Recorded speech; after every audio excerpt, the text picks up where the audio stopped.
مساء الخير عليكم. انا جاي النهارده عشان اقول لكم حلين لحل ازمه الفساد التحكيمي لكره القدم في مصر.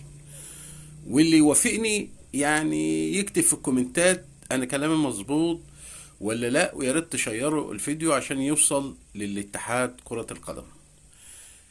اول حاجه، اتحاد الكره يجيب حكام لمده سنه لجميع المطوشه، والحكام الكرة المصرية تركن شوية سنة على جنب يتعلموا منهم، يعني سنة يحكموا جميع مطوشة الدوري العام لمدة سنة بالفار، بالناس اللي قاعدين على الفار، بالله زمان بكله، عشان يعني ايه نلاقي ان الكرة المصرية الحكام ايه تتعلم ازاي التحكيم. تاني حاجة ويا ريت توافقوني عليها، ان احنا نلغي حكاية الاوفسايد والتسلل.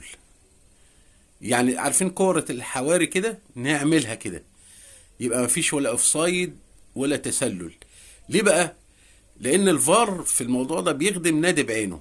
الكرة مثلا تكون عليه جون 100% بيحسبها اوفسايد او تسلل، هو يجيب جون يكون اوفسايد يتحسب جون.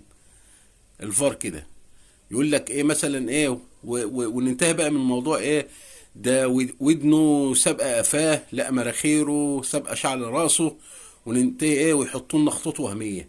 ننتهي من الموضوع ده تماما، فنلعب. يعني ايه، يا ريت الاتحاد الدولي يقرر او يعمل ده الموضوع ده في مصر.